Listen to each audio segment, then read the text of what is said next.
Hola a todos, mi nombre es Felipe Valdivia y junto a mis compañeros Francisca Correa y Lucas González expondremos sobre el trabajo en frío.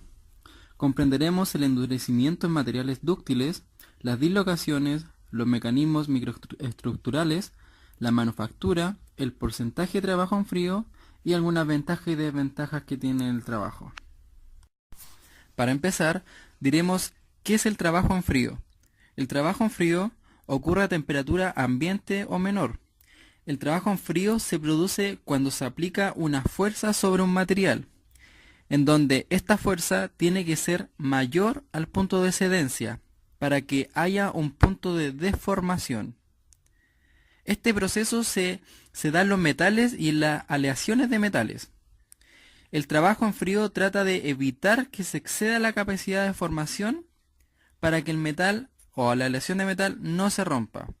Todo esto lo vamos a ver más en detalle en los siguientes gráficos. Algunos empleos que se pueden encontrar de fabricación pueden ser, como se muestra en las imágenes, los tornillos, los clavos, algunos metales como de neumáticos también, y para el uso cotidiano, como son utensilios de cocina, las bisagras, los mangos, entre otras cosas. Es importante saber que en trabajo en frío, el material que se ocupa no pierde las propiedades como son el peso y el volumen. El material que se utiliza para el trabajo en frío básicamente tiene que ser dúctil. ¿A qué se refiere que sea dúctil? A que es dúctil cuando el material tiene la capacidad de deformarse, pero que no alcanza a romperse. Por tanto, no puede ser un material frágil. Aunque los materiales dúctiles también pueden llegar a romperse bajo el esfuerzo adecuado. Esta rotura solo sucede tras producirse grandes deformaciones. Como por ejemplo vemos la imagen en el esquema, tenemos tres barras cilíndricas de metal. En la letra A tenemos una fractura frágil, ya que es muy fácil ese material que se rompa. Después tenemos la fractura dúctil y totalmente dúctil, ya que es más difícil de romperse por las propiedades que tiene. Pero aún así, bajo ciertas presiones, puede llegar a romperse. Por tanto, es importante destacar que en trabajo en frío, el material que se ocupa no puede llegar a romperse, tiene que ser un material muy dúctil. Bien, para el siguiente gráfico vamos a ocupar un gráfico de esfuerzo versus deformación. En el gráfico nos presenta en una línea recta, una pendiente hacia arriba, la deformación elástica, que luego se encuentra un punto de límite de elasticidad entre la deformación elástica y la deformación plástica. Este límite también se le llama punto de excedencia. Después del punto de excedencia encontramos la deformación plástica y que finalmente llega a la rotura del material. Cuando se produce una carga, una fuerza, mejor dicho, al material, este pasa por la deformación elástica hacia la deformación plástica, quedándose en este último. Este cambio de deformación se da a través del punto de excedencia. Ese es el proceso que se genera en trabajo en frío, quedándose en la deformación plástica. No puede llegar a la rotura, ya que de esa forma se quebraría y dejaría de ser dúctil el material. Y también hay que destacar que cuando el material pasa a la deformación plástica, el material se vuelve irreversible, porque el metal ya no vuelve a ser lo que era antes. En el gráfico de la derecha encontramos algunas dislocaciones. Ahí encontramos de menor a mayor, mientras más a la derecha vemos más dislocaciones. ¿A qué se refieren las dislocaciones? Se refiere que si a medida que aumentan las dislocaciones, estas crean resistencia a las nuevas dislocaciones. Por tanto, su resistencia aumentan. Vale decir que mientras mayor sea la carga, mayor va a ser la resistencia del metal.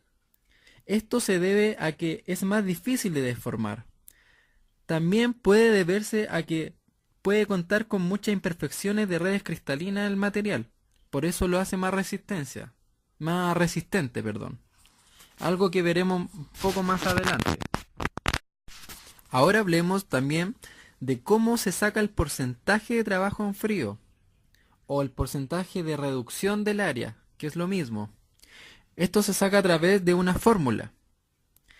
Esta fórmula nos indica que el porcentaje de deformación que tiene el metal es igual al área inicial menos el área final dividido en el área inicial, y si eso lo multiplicamos por 100 nos da cierto porcentaje, donde el área final es el área de la sección transversal final y el área inicial es el área de la sección inicial. Esto lo veremos más adelante con un ejemplo.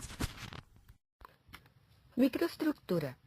El trabajo en frío no solo causa un aumento en las dislocaciones, en la estructura del metal, también causa deformación de granos, estas causando efecto en la conductividad del material y un posible aumento en la corrosión, ya que habría más espacio para la estructura del material, creando espacios para que pase la corrosión. Manufactura. Son los procesos que pasa el material para que éste sea trabajado de distinta forma. Laminado. Consiste en que un material pasa por dos rodillos que ejercen fuerzas de compresión sobre ello, con el fin de reducir. Forjado. Es una de las técnicas más comunes, ya que se puede trabajar a temperatura ambiente, provocando contusiones en el material con el fin de provocar deformaciones difíciles. Trefilado. En esta actividad se jala un metal o un polímero a través de un molde con el fin de producir una lámina. Extrusión. Se jala un material a través de un molde para formar productos de sección transversal uniforme. Embutido. Se utiliza para fabricar latas de aluminio de bebidas o carrocerías de un automóvil, entre otros. El estirado, doblado y curvado son procesos que se utilizan para darle forma en lámina. Al controlar la deformación, se puede dar control al endurecimiento por deformación. El trabajo en frío, como proceso que consiste en trabajar un material sin exponer a altas temperaturas, como se señaló anteriormente en todas las diapositivas, se puede deformar un material para distintos usos, sin seguir exponiéndola, y cambiar sus microestructuras como se señaló anteriormente. También una de las propiedades del trabajo en frío es que el material lo tiende a poner más duro y por lo tanto mucho más resistente a cualquier tipo de proceso y de fuerza que se le ejerza. Bueno, también tenemos el punto de excedencia, donde el material es mucho más maleable y en este tipo de trabajo en frío la dureza y la resistencia ceden hasta que el material pueda tender a romperse. Por lo tanto, según el gráfico, tenemos una zona elástica que va desde el inicio del material, donde está en reposo, y se le empieza a aplicar una fuerza. Y cuando se termina de aplicar esa fuerza, si no llega a un punto de excedencia completa o de fluencia, como se le llama, el material volvería a su forma original. La zona de fluencia o punto de excedencia en sí es una zona donde el material ya está pasando a tener una deformación plástica. Eso quiere decir que el material no volvería a su forma original. Pasando por ello, en la deformación plástica, el material tiene un punto de presión máxima. Eso quiere decir que hasta ese punto el material puede resistir algún tipo de deformación y ya después tiende a bajar la fuerza que se tenga que ejercer con la máquina y va a llegar a un punto de fractura donde el material se va a romper o se va a fracturar completamente. Una de las ventajas del trabajo en frío es la dureza que le da al material, la resistencia, la mejor precisión, la menor tolerancia y el mejor acabado superficial. Como ejemplo de dureza, se da comúnmente en lo que eran los escudos de los vikingos, los cuales eran trabajados a presión y a golpes para poderlos hacerlos más duros. También de esa manera, aparte de golpearlos, le proporcionaban ciertos tipos de orificios entre medio de los escudos para que se pudieran tener una mejor resistencia a la presión que se le puede ejercer cualquier otro tipo de enemigo. También como la mejora en precisión va al acabado que se le da como el forjado que se le da a una espada o a un cuchillo, que también, aunque se caliente y se recosa el material después se pasa por agua fría y se tiene que trabajar directamente en frío, martillándolo, y así se le da una forma y un acabado mejor y es más superficial. Bueno, y también tenemos las desventajas del trabajo en frío, las cuales son que requieren mayor fuerza ya que se aumenta la resistencia del material. Eso quiere decir que al poder darle forma o querer hacer algún tipo de deformación con el material, se tiene que ejercer mayor presión, mayor fuerza a la que comúnmente resiste el material, ya que con su proceso va aumentando su dureza completamente.